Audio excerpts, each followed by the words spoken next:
Welcome back to the show, folks. Today's episode is with a repeat guest. His name is Amitay Eshel, and he is from Young Goose, the biohacking skincare line.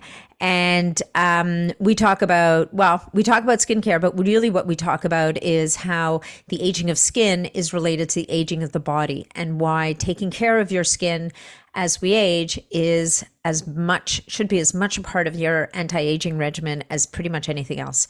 It goes much more than skin deep. So Amitay is a wealth of information. This is a man who studies science just for the love of it. So I think you're going to really enjoy this episode. Of course, if you get value from this episode, make sure to share it out with your friends, your networks, and anybody else you feel would also get value.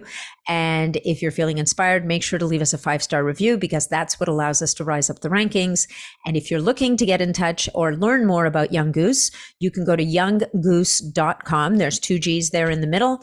And if you decide to dip your toe in the water and buy some product, on your first purchase, you can get 20% off with discount code SUPERHUMAN20. And you can also find Young Goose on Instagram. It's young_goose_skincare. They have a great Instagram channel, really, really full of information. And finally, there's the Biohacking Skincare podcast, where Amitay is constantly interviewing scientists and researchers in the aging space and pro-aging space, and delivering incredible content and information. Hey folks, just a quick reminder that all of the information presented in this podcast is for information purposes only. No medical advice, no diagnosing, no treatments suggested here. Before you try anything that you hear about or learn about here, make sure that you check with your medical provider. Welcome back, Amitay Eshel. It is such a pleasure to have you here again. The pleasure is all mine. Obviously, since our last conversation, we have, we in Young Goose, Anastasia, myself, and you, we've crossed paths many a times. We've developed a friendship. We love what you do. I think, speaking from our perspective only, we think that you're a real driving force. You're a real positive influence on the biohacking and health optimization community. So it's an honor and a privilege to be a guest. Well, thank you. And I feel the same about you guys, honestly. I think that, and we're going to dive into this pretty quickly, but I think that I remember when I first came across Young Goose as a skincare brand, and I thought, oh, that's really interesting and that's really great. And yeah, that's not really biohacking, it's just why, obviously, and I'm definitely a little bit of an anomaly in the biohacking sphere, in that I'm a lot older than a lot of people in the space. So, and I think one of the things we were just talking about offline, which I think will be probably the first thing we lead with here, is going to be about, this idea that taking care of our skin is just, it's a vanity play, right? Yeah. It's just trying to, and whether it's doing, and there's a difference between cosmetic surgery, where you're really kind of imposing a new paradigm on how you look, without in many ways impacting the health of this organ, which is the biggest organ in our body. And we underestimate it so much, versus medical grade skincare, which is what Young Goose is in the business of doing. And so what does that really mean? And understanding, that where do we draw the line between vanity and actually products that help us to age better? Yeah. So, that's a great question. And I think we can look at it from many angles, but, let's start with the thing that would be probably the easiest for us to convince people, if they don't feel the urge to engage in skin anti-aging, like why. And obviously we have, again, a brand that sustains itself through people who are interested in maintaining their skin and combating aging. So how can we approach someone that is laissez-faire about it, let's say, and convince them to take care of their skin? And that is something we are trying to do more and more actively, because what science has shown us in the last 10 years, more or less, is that, first of all, there is a huge correlation between how we look and our biological age. Let's start with that, okay? Absolutely. And obviously, that begs the question, is it because the inside affects our skin, or is it our skin affecting the inside? And the question, and obviously most people would argue it is inside out, right? Yeah. Whatever we're eating, consuming, being exposed to as far as environmental stressors is, affecting our overall health, therefore, expressing itself in the skin, which is an organ, just the organ that we can see. And that is all true. But what we've learned from the recent decades of research is that the skin is actually a driver of aging in the body, and that because it is built as the safe, basically to protect our body against the environment, the better it performs, the better we can maintain our youth, etc. And that can be broken down into different components. So it's not only like a general statement, oh, if the skin is healthy, we're going to be healthy. There are components in the skin that are built to protect ourselves, us, and our internal organs, our systems from the stress of the environment. So obviously, we know that. I mean, the easiest one to talk about is radiation from the sun, right? Mm-hmm. Obviously, the skin takes the brunt of that damage. UV rays do not penetrate the skin. All that damage is being accumulated in the skin.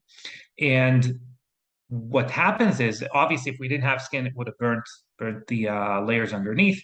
But the skin actually, when it sacrifices itself kind of in order to protect the body, it actually sacrifices things that the body later on pays for. So for example, DNA damage. So all of that UV exposure, all that sun damage manifests itself in fusing specific sections of the DNA. So specific letters who are close to each other in the DNA.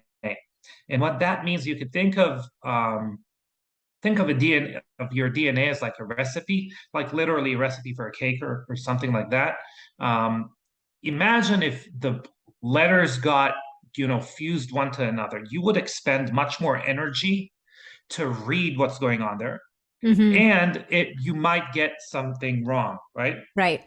And that is what happens to our skin cells. So they also expend more energy in order to read that recipe, the DNA, but also they get a lot of things wrong. And when they do get something wrong, yes, we get wrinkles, we get hyperpigmentation, we get a more sensitive skin, anything and everything that someone can think of as skin aging, but it accumulates malfunctioning cells. Mm-hmm. So senescent cells. So the largest number of senescent cells in our body are in our skin. Interesting. And what senescent cells cause is inflammation. And I'm sure you've heard about the term inflammaging. Yeah, for sure. Okay. And so the first thing that we can think of is that these mistakes are causing overall inflammation in the body.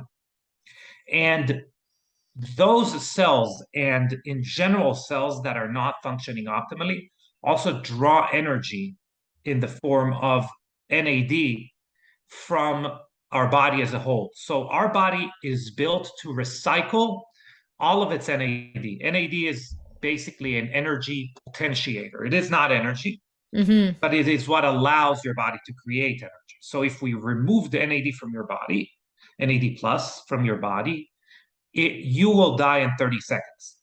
Right.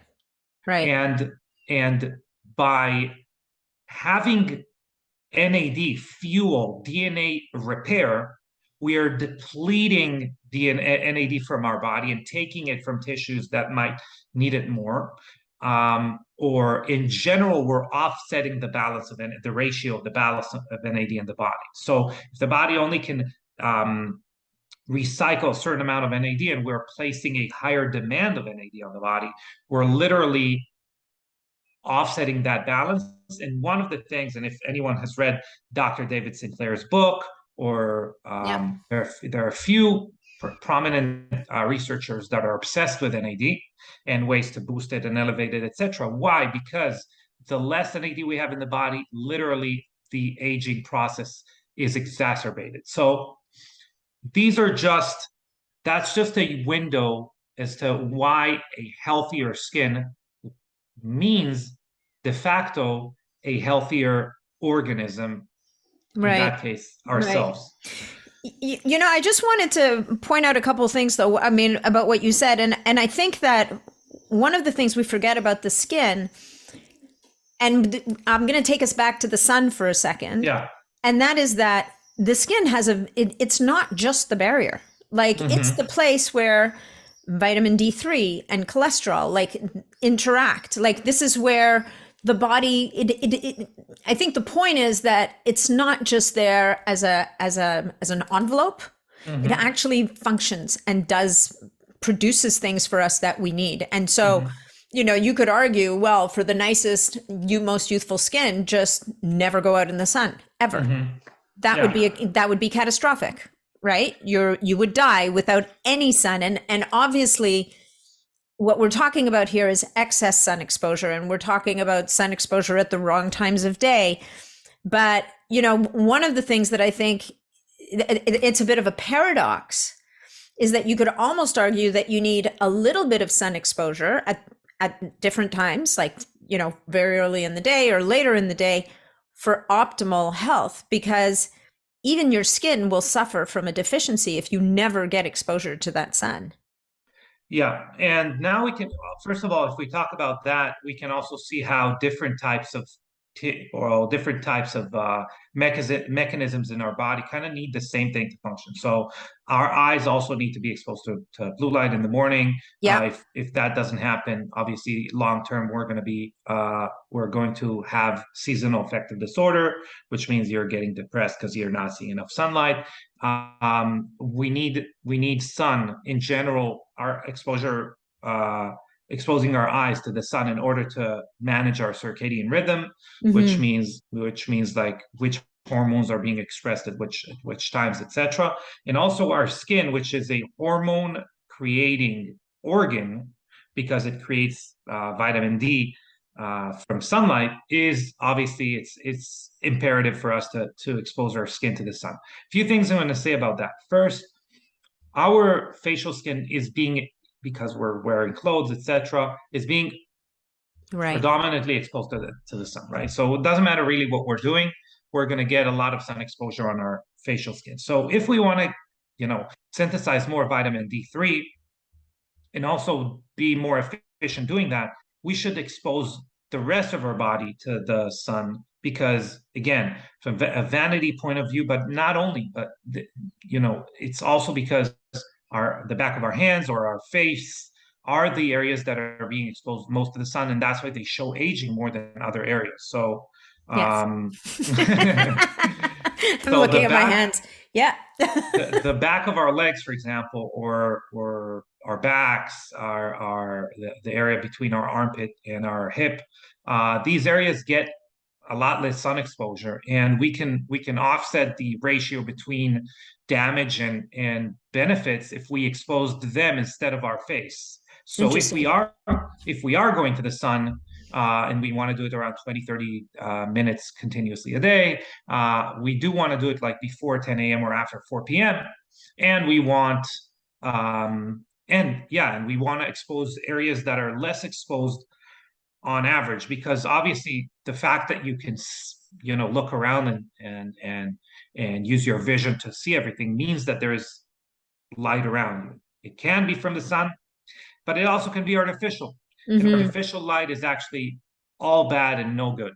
Okay, so your eyes As we spoke about off air, there is a study that just was published in fruit flies. Yes, but it was showing how exposure to blue light, artificial blue light, advances aging or promotes aging. And neurodegeneration. I mean, let's not forget that your eyes are essentially an extension of your brain. They are your brain, and so that exposure it reflects. Yes, but also your skin is exposed to, it's called HEV, high energy visible light, and this contains a lot of blue light. This light, our body wasn't evolved to address or to know what to do with it. First of all, if you have Fitzpatrick 3 and up as far as your skin tone, so basically as long as you're not like purely white skinned, you are going to, the blue light in HEV is actually going to create hyperpigmentation. Just bear that in mind.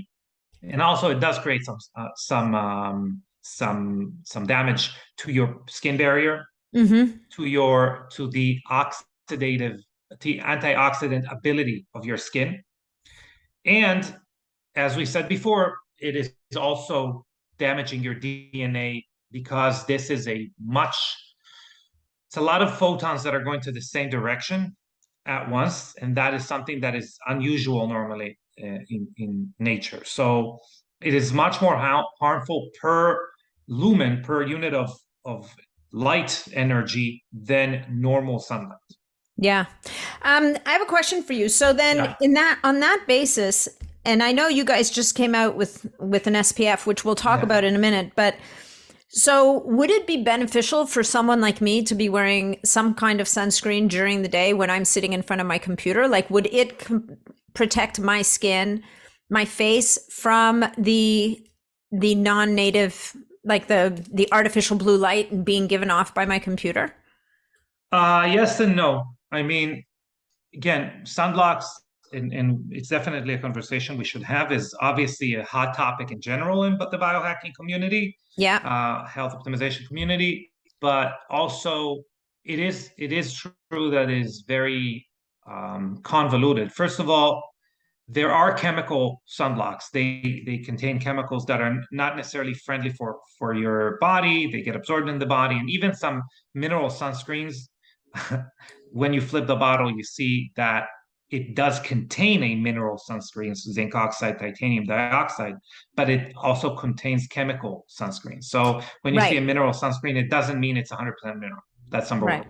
And so wait, stop 1 sec. So what are the ingredients people should look out for? Because I talk about this a lot. Like your sunscreen actually could be the thing that you're exposing. So you're putting on this sunscreen, you're going out in the sun because you think that you're being protected. And actually some of the ingredients in the sunscreen are carcinogens. And actually, was it the World Health Organization that just came out and particularly talking about an ingredient in those aerosol sunscreens that people are spraying all over their kids? Yeah. And one of those ingredients is actually, was it class 1 or class 2 carcinogen? Like, yes, but I think we're missing the point with chemical sunscreens when we talk about kind of the harmful ingredients that are on the label. Why is that? Because the problem is with chemical sunscreens is the way that they protect you from UV radiation. The way that they protect you is by absorbing the UV light. Yeah.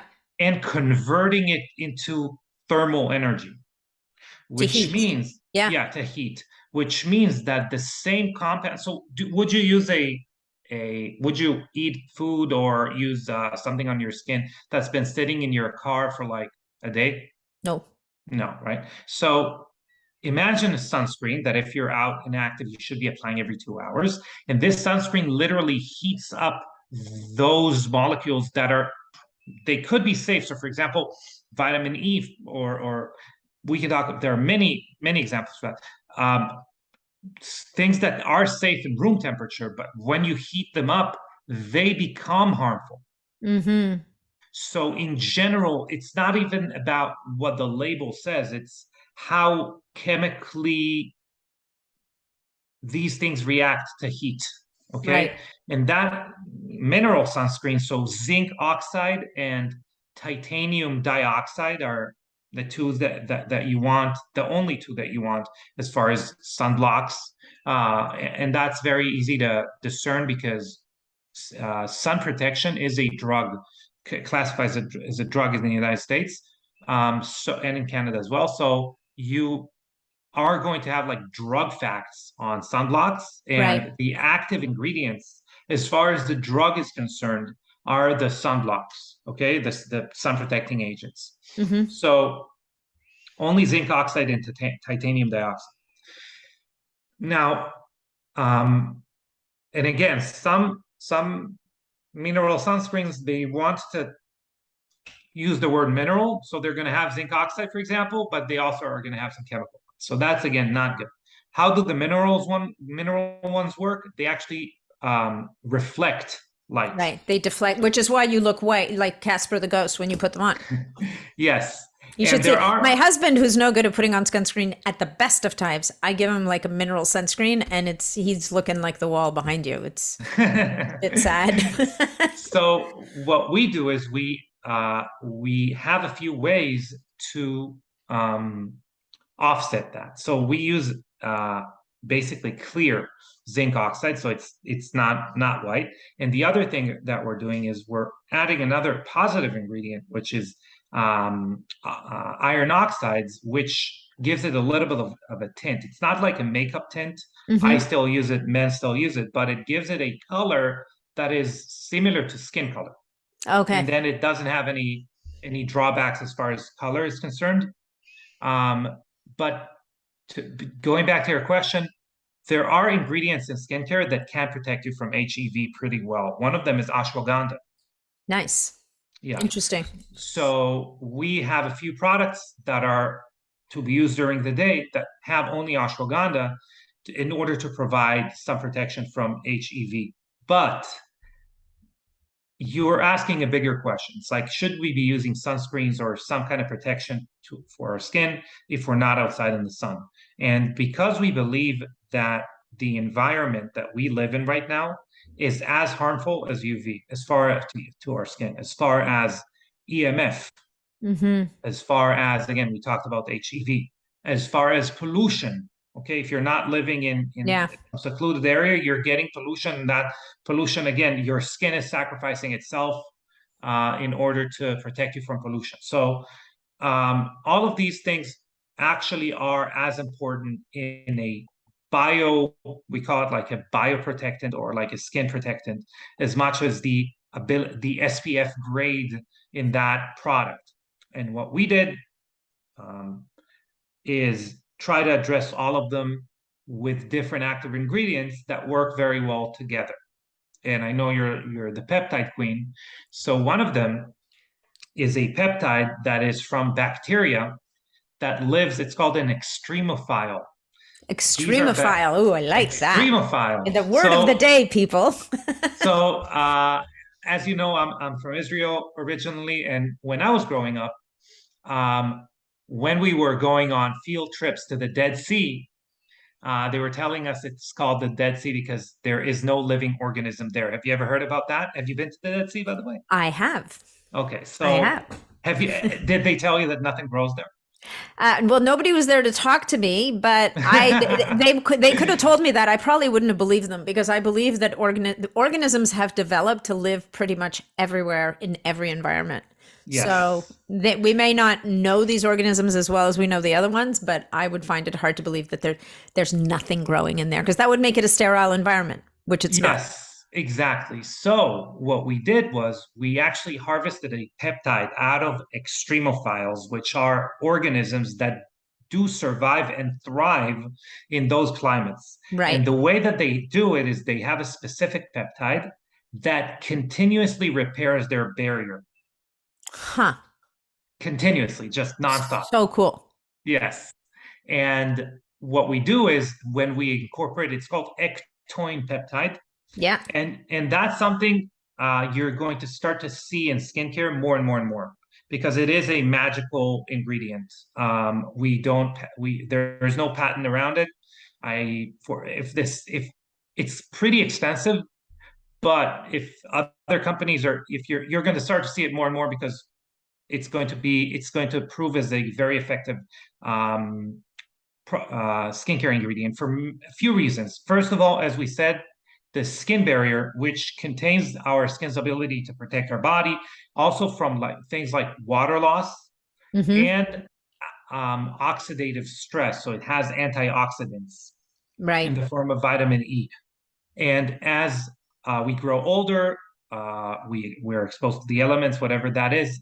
The ability of the skin to fight against free radicals is being diminished. This ectoin peptide rebuilds the skin barrier. Wow. Yeah, and that is what I think is remarkable about it is not only about the skin barrier components, but when you put a moisturizer on, Yeah. studies show like you put a moisturizer for a week, for example, if you would stop applying a moisturizer to the skin will dramatically lose its hydration level. So it is a pretty straightforward relationship. You're applying it, you have moisture. You're not applying it, you don't have moisture. That's not very biohacking. You No, know, it's very that's dependent. not It sounds very dependent to me. that doesn't sound like we're harnessing a process in the body and improving it. That No. just biohacking. I sometimes think of it as okay. Let's not give the fish to the person. Let's teach it how to fish. So we're kind of teaching our body how to fish better. Ectoin, for example, has shown very promising or very impressive statistics as far as the hydration. But the difference is that if you applied it for a week and then stopped applying it, it has like a half-life. It has about 50% longer period of hydration after you stopped using it. So let's say you So it applied it for a week. improves the cell's ability to remain hydrated. Yeah. So yeah, Wow. let's say applied it for a week, you have the same amount of hydration for like 3, 4 days afterwards if you didn't apply anything. So that's why it's a magical ingredient. And that's how we addressed the damages to the skin barrier from those things. So for example, EMF and pollution and HEV, etc. But again, there is an antioxidant component we use. So I'm sure everyone knows about C60, Yeah. which is a foreign antioxidant. But in skincare, there is another one that is also pretty expensive, so not a lot of companies use it. It's called lipochromin 6. Yeah. And lipochromin 6 is a type of antioxidant that's foreign to the body, but it is performing much better than native antioxidants.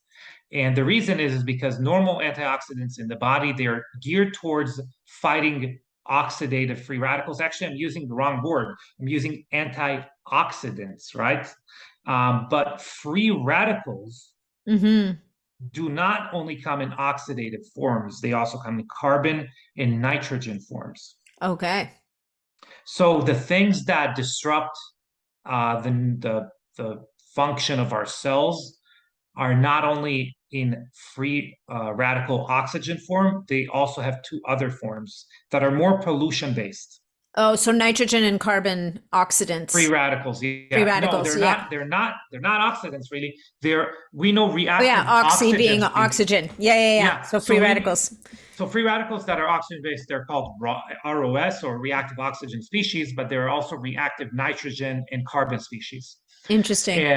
And C60, for example, or lipochromin 6, they also are scavenging. They're also fighting against those two other types. Okay. And that is why we want to incorporate something like that in our skincare, because we want something that would fight that type of pollution, etc. Mm-hmm. And obviously, we also strengthened it with some botanicals. The most important one is Japanese knotweed, which has a lot of resveratrol, which obviously we're fans of. So we basically looked at a product that would improve how your skin is being protected in the 21st century, not in some, in the forest or I don't know Yeah. where, in Yeah. the Yeah. desert. Yeah, yeah, yeah. No, interesting. And so this formula, the lipochromin 6, the ectoin peptide, Is that in both the mask and the SPF, or is that in No. other products as well? So for now, they're only in the SPF. Okay. It's really new for us to be using those ingredients. As far as the lipochromin 6, we have a product that we allow our Prime Club, our Prime Members Club, which are like people who are in a subscription club. We allow them to buy. We still don't have it in big quantities, which is it's called bio barrier. It's literally repairing the skin barrier. That's its job. It has biomimetic lipids that are mimicking the natural skin barrier creation in optimally functioning skin. So it's like a child's skin. But because we understand that our ability to create antioxidants is marred, right? So imagine. So just to finish my point, we're adding lipochromin 6 there in order to improve the antioxidant ability of skin barrier. But that's just like one product that's supposed to target skin barrier. Mm-hmm. But I think it leads us to like a very interesting point in skincare or aesthetics in general. Yeah. We are obsessed with like renewal. So if you think of someone who is not as happy, looking in the mirror and thinks that they would like to look better, their skin to look better. Yeah. Okay. Most of the association is going to be for renewal. So I need to do something for my skin to look better. I'm going to go and do some kind of facial. I'm going to go to get facelift. I'm going to go in and go under a laser or PRP or microneedling or whatever that may be, or a peel, whatever that may be. What are we doing really is we're giving the body homework. As far as everything I just said, aside from surgery, it's pretty obvious, but also surgery, if you think of it, the skin now needs to heal around whatever we molded it around, right?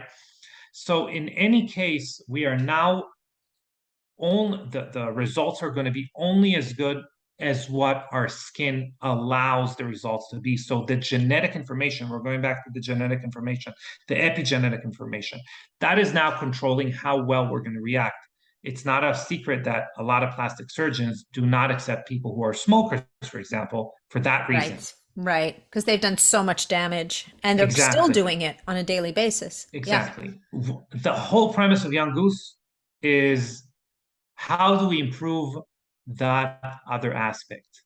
How the ability of the skin to perform optimally in order to, manifest the best results out of everything else that you're doing.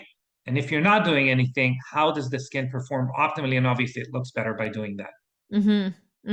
Yeah, no, I love that. So, okay, so just to clarify, BioBarrier right now, which is the lipochromin 6, is only available to your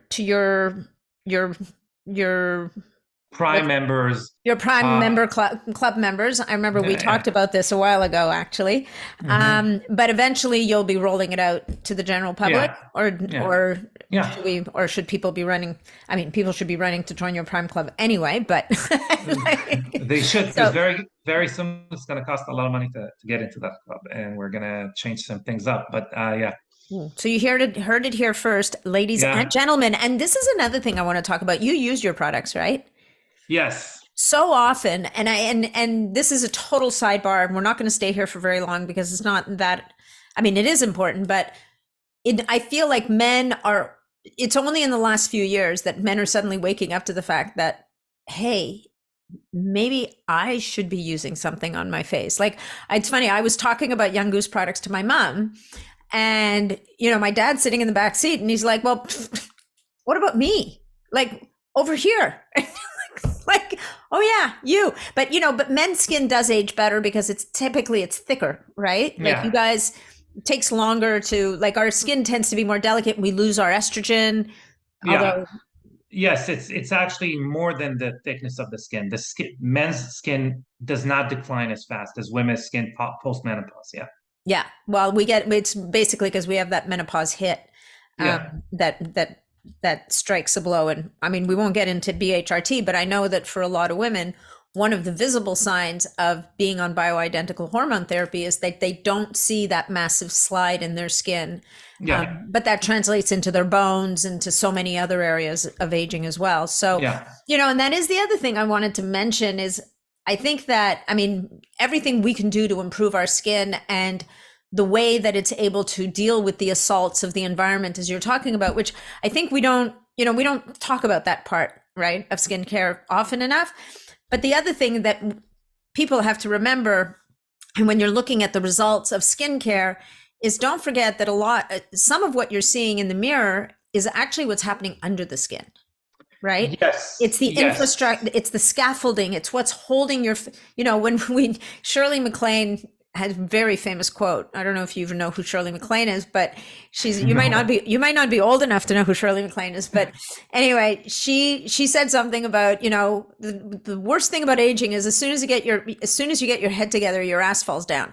And what she's expressing is this downward slide, which really actually, I mean, having good skin is helpful, but it's not going to help with the fat pads under the skin that give structure, with the bone structure that also starts to decline, and the loss of collagen, which is where that sliding starts to happen. Kind of like yes, and also muscle mass in the muscle. face is also critical. Yes and no, because remember we spoke about NAD, for example. So most of data as far as aging and decline of tissue can go basically and be this. We can describe it as the accumulation of unrepaired damage. And if we look at this, okay, accumulation of unrepaired damage. Why is that happening? It's basically every time the body is overwhelmed with mistakes, it can't put out all the fires at once, right? So by lowering the amount of fires the body needs to put down, we are allowing the body to address the acute issues that are arising in a better fashion. And I think we've covered a few areas like DNA damage, stuff like that, but really inflammation, for example. So inflammation in general is like that distracting factor that is present all the time in our body. And that is why it's called inflammaging, not because it ages you itself, it does, but mainly because the body needs to exert a lot of energy and resources in order to deal with it while other things are being neglected. Right. So what we're really trying to do anytime someone's going to say aging is from the outside in, inside out, sideways, whatever that may be, what we're really doing is we are looking at a kind of an accumulation of distractions to normal maintenance, Right. So essentially, as much as you can deal with, it takes that off the list. The body and allows it to bring resources to another place. So I think what you might be saying is by addressing the skin and supporting all of these mechanisms that we've been talking about, maybe what we're also doing is we're freeing up more resources of the body to deal with that underlying infrastructure, which will hopefully help us to keep things where they're supposed to be. Exactly. And there is another issue. So, which you I think you said it wonderfully, but it's something we want to think of if we are thinking of skin health. And now we're going to talk, aside from skincare, why do we want that inside out type of skin health or overall health that is going to drive towards skin health? Because, so for example, we have a podcast. It's called Biohacking Beauty that you have been a guest on. Podcast, yes. And what we're trying to do, the evil plan of that podcast, is not to talk about skincare, is actually to kind of, give out the message that if you would like good skin, you've got to take care of your overall health. Yeah. Why? The skin is actually not prioritized as far as aging. Other areas of the body, so internal organs, brain, heart, muscle tissue, bones are prioritized before our skin. So having optimally or like healthy skin is the last thing that is going to be expressed as far as health. and the first thing that is going to be expressed as far as ill health. Mm-hmm. We can see it in teenagers, we can see it in adults, we can see it in the elderly, whoever.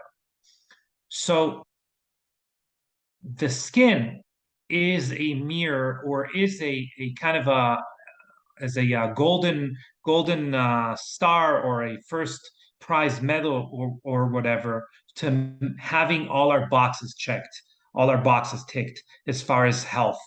And I know it sounds like a lot, but those pillars of like good sleep, good sleep hygiene, um, working out, eating healthy, etc. They're all super important for skin health, because they're important for any other part of the body. Right, right. Yeah, no, I love that.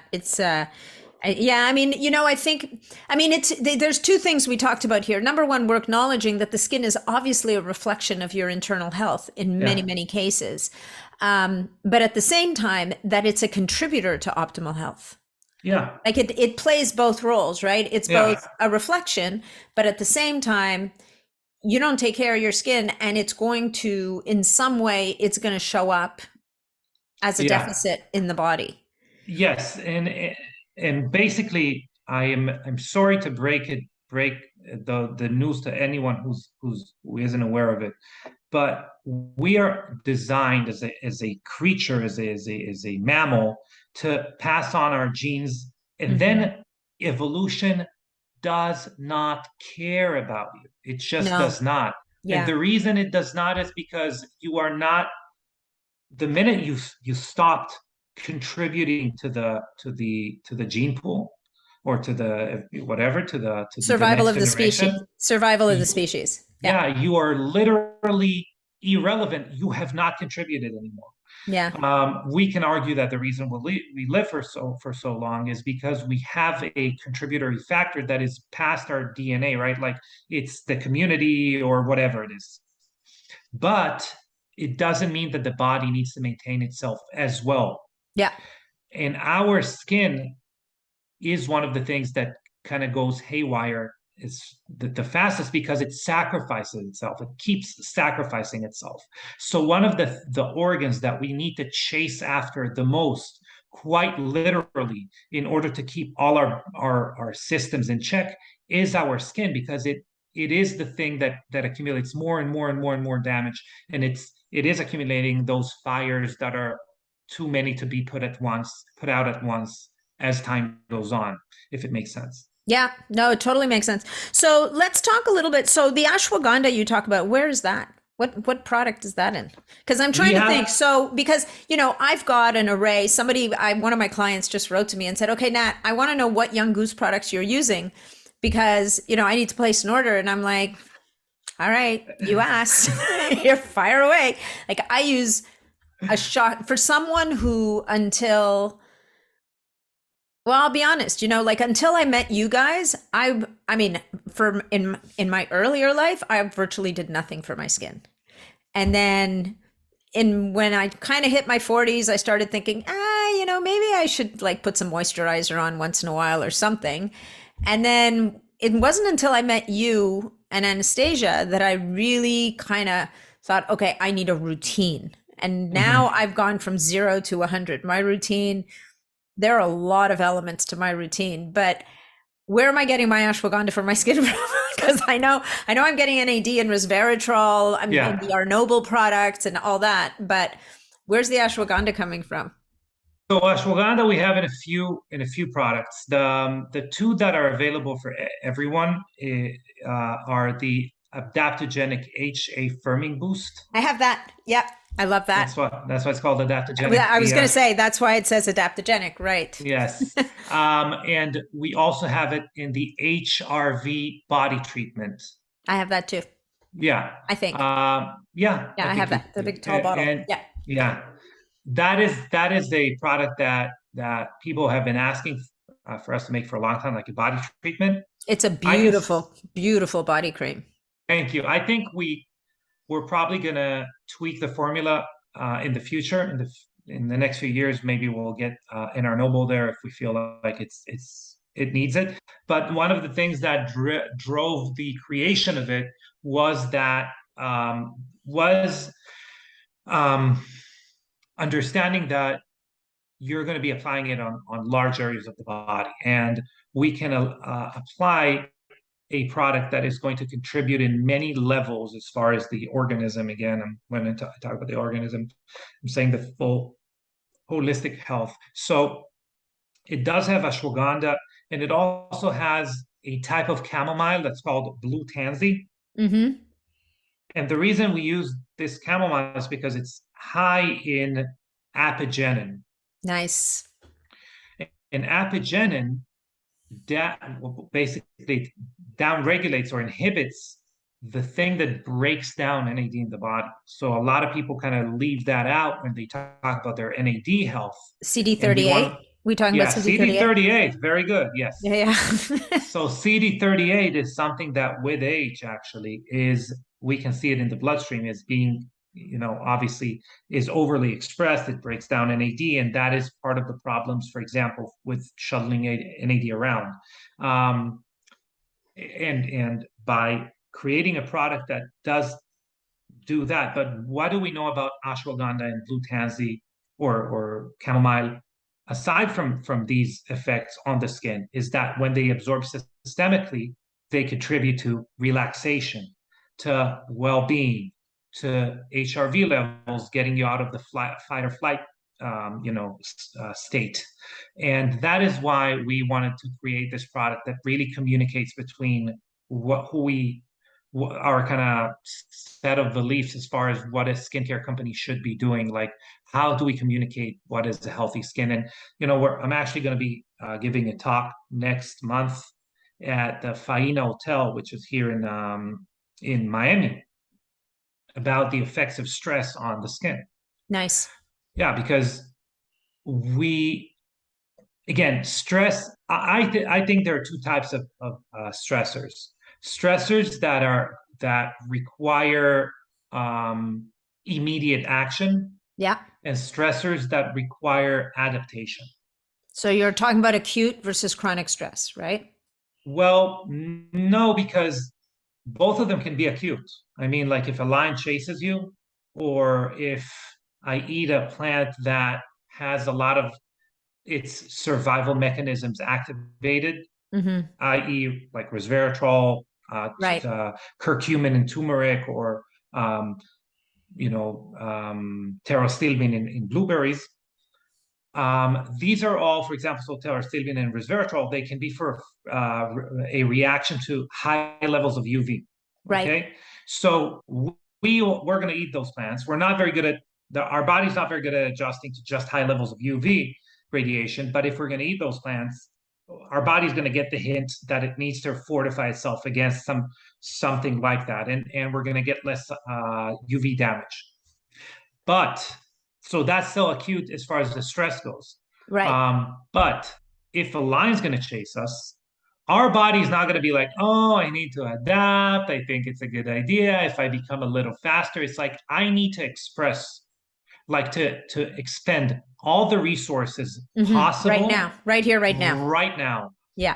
So it's sacrificing the future for the present, because there's not going to be a future if the present's not going to be, solved.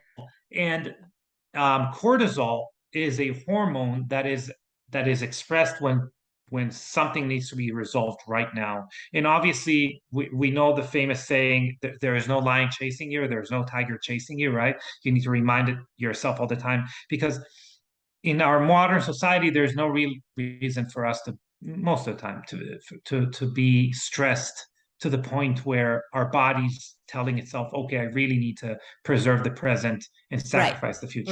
Right. Well, and the production of cortisol, of course, is catabolic, right? So it breaks things down. Yeah. That is one thing. And also, a lot of the things that we do consume that are that are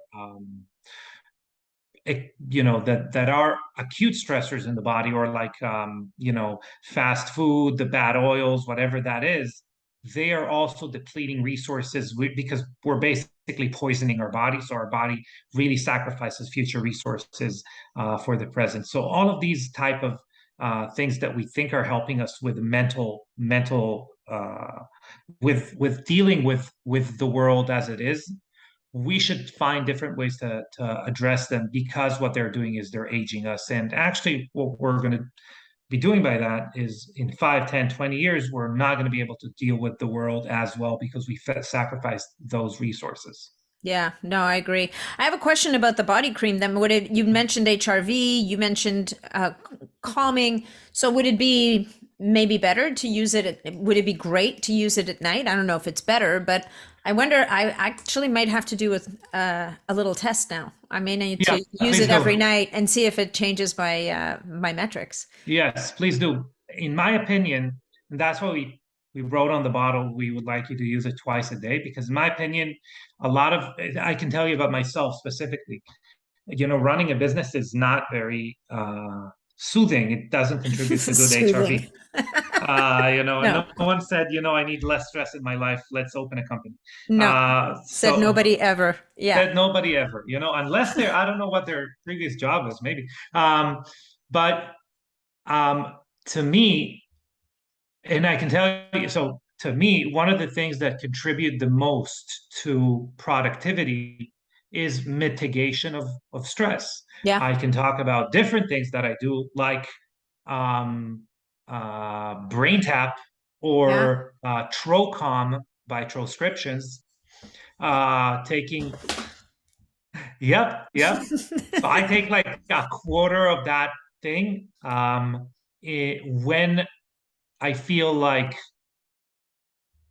I do things that I don't like, to be honest with you. Like if we need to, I don't know, I need to go over something someone else wrote or something like that, which my ADHD brain does not like to do, right? So anything that I feel like my anxiety levels are not contributing to my overall health Mm-hmm. or to my productivity, I'm going to actively meditate, brain tap, Trocom, whatever that may be, in order to get myself into a more relaxed state and actually perform better. Obviously, that performing better when I go to sleep, I'm more satisfied for what I achieved that day. That would translate to better sleep. Also, you're not going to push yourself into the late hours of the evening Yeah. staring at blue screens, etc., because you were more productive. So I think everything is a cycle. And in my opinion, stress mitigation during the day is as important as before the night. But obviously, that is important as well. Getting yourself out of fight or flight before you go to sleep is very important. Yeah. Yeah. Well, and going back to the body cream, I think that a lot of repair work happens at night, right? I mean, I That is think when that repair work happens. Yeah. people forget that there's a lot going on in your body while you're sleeping, which is part of the reason why it's so important to sleep. Because if you're not sleeping, your body doesn't get to marshal its resources towards the repair work that needs to be done, and maybe providing resources to the system Mm-hmm. while you're sleeping. That's why I think taking essential amino acids sometimes right before bed is a really great strategy, because it almost says to the workman coming to work, here's some new tools for you to play with. And It's funny that you're saying it, because yes, this is important, and that is something that I train until like 8 p.m. yeah, which every in and of day. itself is not optimal. Yes. Not optimal. Yeah. But that's the lunatic that I am. I train in the morning, in the evening. So one of the things I do have some recovery shake that has essential amino acids. But another thing that I noticed that since I've incorporated has helped me tremendously with inflammation is omega-3 fatty acids in the evening Yeah, or before you go to sleep. for sure. Especially, by the way, phospholipids, because they are also crossing the blood-brain barrier. Yeah. But in general, I have, my knees, my joints, skin, it feels much better when I do take those essential amino or omega-3 fatty acids at night. Yeah. No, for sure. I mean, and it's about everybody looking at, like, for you to not work out at night would be a bigger stressor than the working out at night is. So it's what can you do to mitigate the downside of the nighttime workout versus the downside of Amitai running around thinking, "Oh my God, I need another workout. What am Yeah, I going to because do?" Yes, because again, we're talking about like having a uh, growing business on your shoulders. The thing about a growing business is you cannot rely on the past to distribute workload in the future because it is changing, Yeah. and that uncertainty is definitely a stress factor. And we talked about stress relievers. Working out is probably the best one out of everything. Probably, again, getting your body into a state. Well, the way I see it is that if you have a little tummy ache and nothing's wrong in your life, that is going to become a big deal. People who have no worries Hmm. in their lives, every little thing can get them off kilter. And people that have normal life to contend with, or they've gone through something that's very difficult, suddenly everything else seems pretty easy. Yeah. So it's important to have things in your life that are extremely difficult, like working out, sauna, ice bath. Hmm. I mean, I think we can brainstorm like 10 more things, but all Yeah. these things, aside Fasting. from their, yeah, oh yeah, exactly. Right. Hormetic Anastasia's stressors, right? Yeah. Anastasia's just doing Prolon over here. Oh, Um, I just did that a couple weeks ago. I prefer just straight up fasting. But anyway, bottom line, all of these things that are extending the limits of what we perceive as stress, for that matter, um, really put everything else into perspective. And Yeah. that is very important for stress levels, etc., because it's all in your mind. Also, by the way, meditation. Like one of the things that are the most important to me in meditation is obviously the benefits of meditation are, I bet you'll have better people in this podcast to go over them. But to me specifically, one of the things is realizing everything's going on in my head. The Hmm. good, the bad, everything is being filtered through my consciousness. And by doing that, by understanding that, really, I understand that I'm my worst enemy, my worst critic, whatever that is, and everything else just is my perception of things, right? Yeah. No, and your own best friend. I mean, that's the thing, right? You can Oh be yeah, for both. sure. But connecting to that and whatever it is, like for me, I've had brain tap, I have new calm. Uh-huh. I probably use new calm more than brain tap these days, but I did 30 days of brain tap and I loved it, right? I took your advice. I was doing it 3 times a day. Now I'll do it like usually in the mornings. It'll be my first thing and then I'll use new calm during the day. But at the end of the day, it's finding those things that resonate for you that help you to move the needle, right? Yeah. And as you're saying, which is really important, is creating that buffer. Ultimately, all of these strategies, whether it's breath work, meditation, and or you're using a tool like we're just talking about, it's what can you do to create a buffer between you and the outside world that gives you that moment of pause that says, how much does this matter?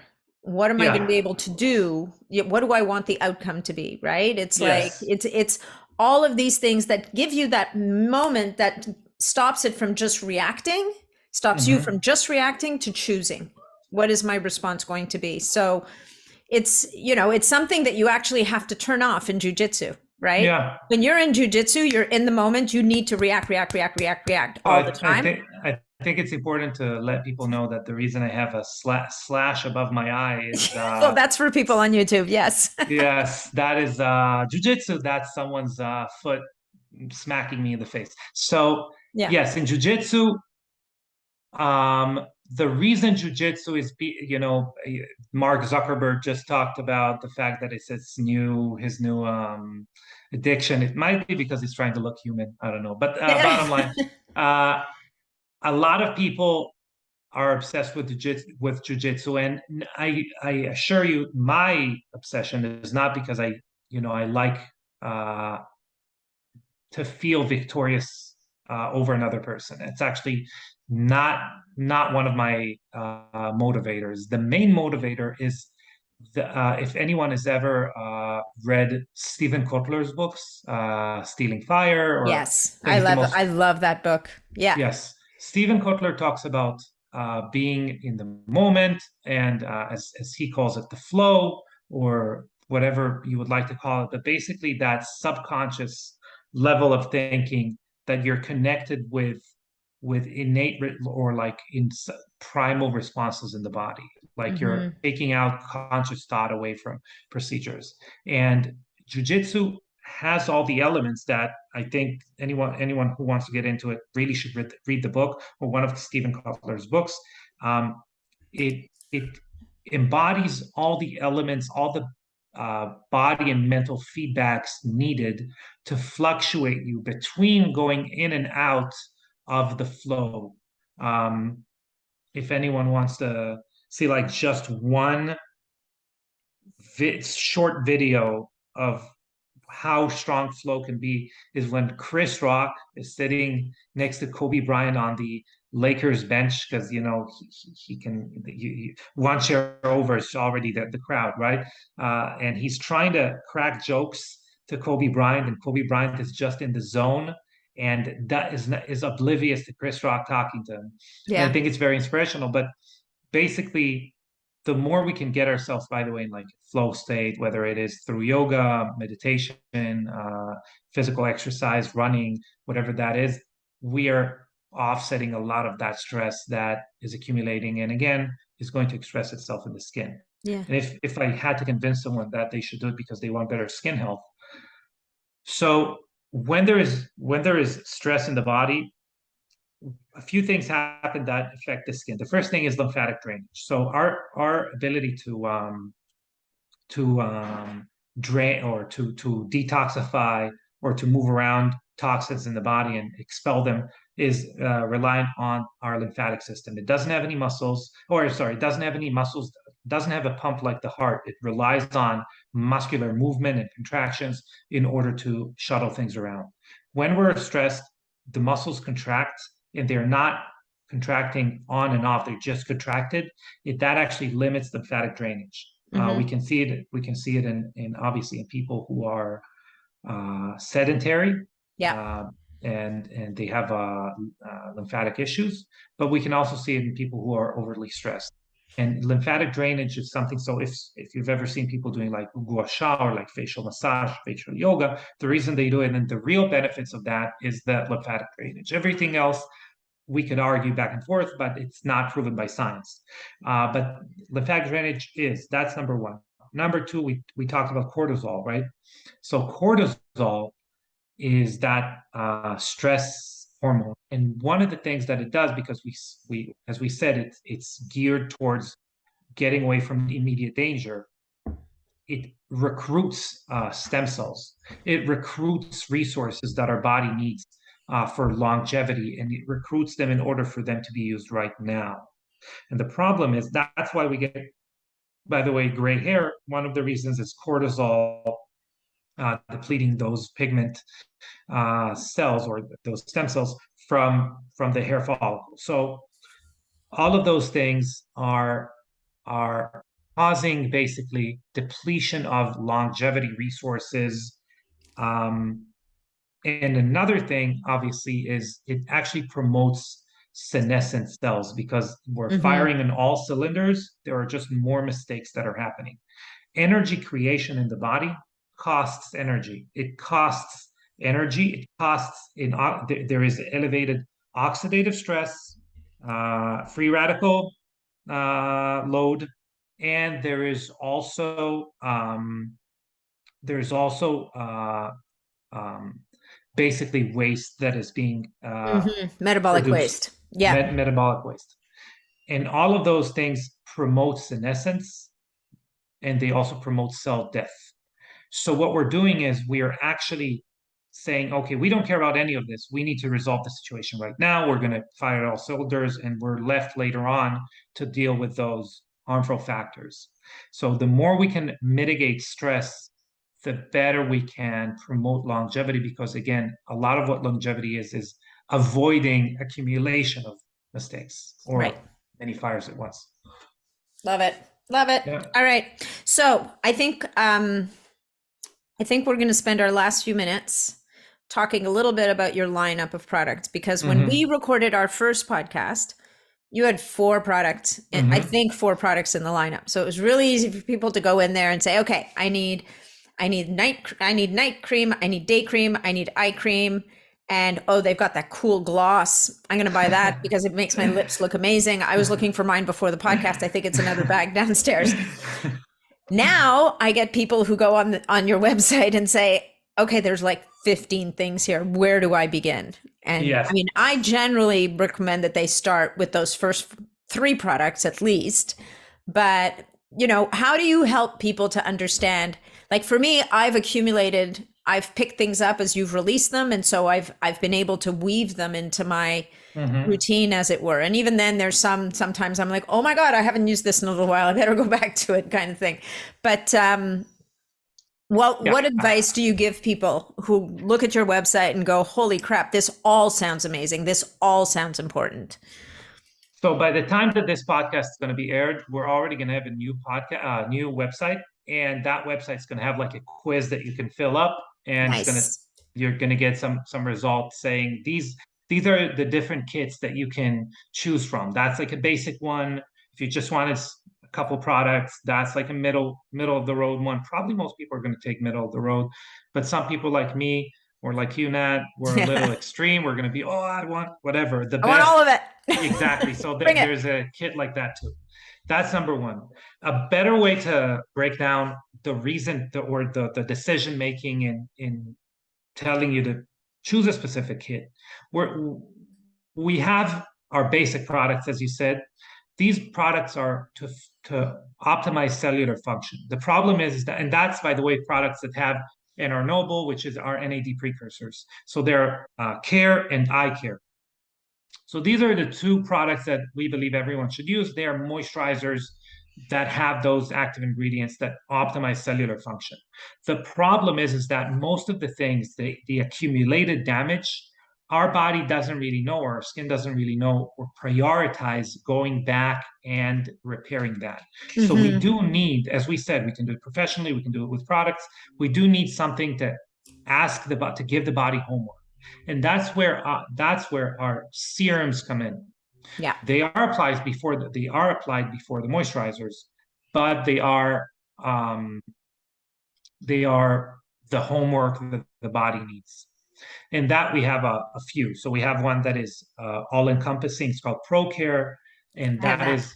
that is senolytic. It eliminates senescent cells. It also has a very unique type of vitamin C that helps renew cells. It has a few other ingredients that it activates or reboots 14 different genes that are involved in aging, like collagen production, elastin production, things like that. We have a retinol that doesn't make you red, irritated, anything like that. That's more like straight up renewal. Just give the body homework to renew itself, like for wrinkles, pigmentations, whatever. We have that adaptogenic H8 firming boost that we need to refine the message there. What it really does, it's not only supplying hydration to the body, it also restructures water. So more of the hydration in the skin is in the fourth stage of water. And that way the skin hasn't needed. That's with a Wow. ingredient called Aquacell. So it allows the body to use moisture better. So again, we're not only giving moisture, we're improving the ability of the body to use moisture. Biobarrier we talked about. So the serums, their job is giving homework. We can use many serums. We can use one. We don't have to use any if we just want like a basic one or two products. The last products, and you did mention a mask. So our best seller is actually the hyperbaric mask because it is amazing. It's a mask that you apply at night. So I can think of it as a new class of products. Okay, Hmm. it's applied after everything you're doing at night, and you sleep with it. It's like a gel. It's not really a mask. It's like a gel. Yeah. And this gel increases many things, but it basically loads the cells with energy and activates genes that are responsible for collagen production and sirtuins, which are anti-aging genes. So that really is like a mega fuel, and that is more like a you don't do it all the time. So you do it for 2 to 4 weeks every night, and then you can maintain do it like once or twice a week, and you can go back and forth. You can do it more or less. The last one, obviously, is the sunblock or bioprotectant, as we call it, because it's called BioShield 40, SPF 40, because it protects against all of those things that we talked about today. So Yeah. that's kind of the meta or the way that we look at skincare, right? And then we have a cleanser, we have a Bio C spray, which is like a toner. but that is basically how we look at skincare. What we're going to do in the future, that would probably require people stocking up on more products, but having them for longer. So it's like a more of an investment off the bat, but then you wouldn't have to invest as much, is cycle syncing skincare. So what people are going to start to see more and more, I don't know if it's apparent to people, but the biohacking industry, health industry as a whole, is really male dominated, not by the people, but by the way that science and research is being conducted. Mm-hmm. And the Yeah. reason is because men are much easier to research because our hormones are stable more or less during the year. Women, they have a different hormonal makeup every week of the month. So it's lunar cycle of hormones. And our skin, we talked about estrogen and how it affects the skin, but we have other things like testosterone, progesterone, etc. All of those things affect how much hydration we need, how much repair the skin can perform, protein utilization, oxygen utilization, etc. So all these things are hormone dependent. And a lot of people are syncing the way that they are eating right now to the different stages of their cycle. Yeah. A lot of people are syncing their physical exercise and exertion Yeah. according to their cycle. But also skincare actually should be synced according to their cycle.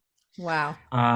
Of course, we can be clickbaity and release it right now, but what we are trying to do is substantiate it with as much science as we can in Mm-hmm. order to allow people to get the best results out of cycle syncing skincare.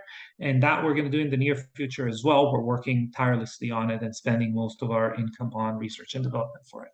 I love it. That's amazing. Yeah. So that's obviously for the cycling woman, not so much for postmenopausal. We're a different Yeah. animal.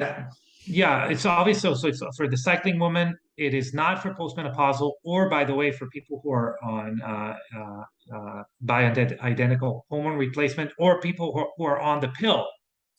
Yeah. So, I mean, so again, you're going to have different categories, right? Even in the Yeah, postmenopausal world, you're going to have women who are not on any kind of hormone replacement therapy versus the yeah, woman whose yeah. needs are going to be a little bit different. So I honestly, like every time I talk to you, Amitai, I'm so impressed and I love everything that you guys do. Like you don't, and even the way that you tweak formulas, right? Like so many companies, they put out a product and that's it, that's all. They move on to the next one and it's the same product. Like that hyperbaric mask has changed at least once, if not twice, since I started using it.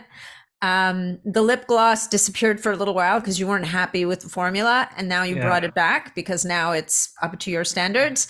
Yeah. I just think, like, as a company, which is you too, you just do amazing work. So on behalf of all the people who use your products and those who are going to discover them, I want to thank you for all that you do. And I'm going to want to talk to you again because I always learn so much from our conversations. But anyway, so why don't you tell people where they can find you yeah, why don't you tell people where they can find you and talk to them about your podcast, because you do have a spectacular podcast. Yeah, so the podcast is called Biohacking Beauty, the Biohacking Beauty podcast. That probably is the best way to start your journey with Young Goose. I think if you connect to our message, that should say everything. As far as products go, our website's www.younggoose.com. That's 2 G's, so younggoose.com. And our Instagram handle is young_goose_skincare.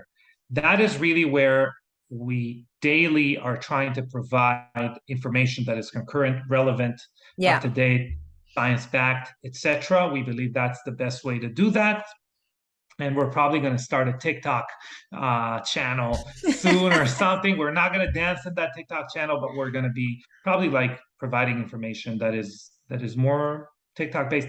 Obviously, we have a YouTube channel that has our podcast. Just look for our podcast if you like YouTube. We're in every podcast outlet that you can think of. Yeah. We are in many of the conferences that Mm-hmm. are biohacking based. So in the near future, we're going to be at the biohacking conference in LA. We're going to be in Radfest, which is my favorite one. No offense to Nice. anyone else. We're going to be in the biohacking congress in Miami, A4M. Nice. And so look for us in any conference. Obviously, shoot us a message, email, call us, whatever that is, to find out if you can meet us anywhere. We'd be happy to meet. Or stop by the booth, which is Or stop always by the amazing. booth, yeah. Yeah. And if this is your first introduction to Young Goose, you get to use the discount code Superhuman20 and save 20% off your first order. So you make it a good one. It's an amazing actually gift that you give people. That's a big one. So, and as a young company, I know that it costs you something to do that, but all in the name of getting people introduced to what skincare should really be. Exactly. So I always love talking to you, Nat. You're the best. likewise. So thank you so much, Amitay. And I will see you in LA. And if anybody, actually, LA will be gone by the time this airs. So we'll try to get it out before Biohacking Congress. Sounds cool. So if you guys are in Miami at the end of our round, I think it's October 22nd, come see us. Yeah, or you can join online. There is Oh yeah, there's a live stream. Yeah. Yeah, I'm gonna do a lecture on that. Skin is a driver for overall aging, so definitely tune in. Yeah. Amazing. Thank you so much. All right. All right. Thank you. Bye.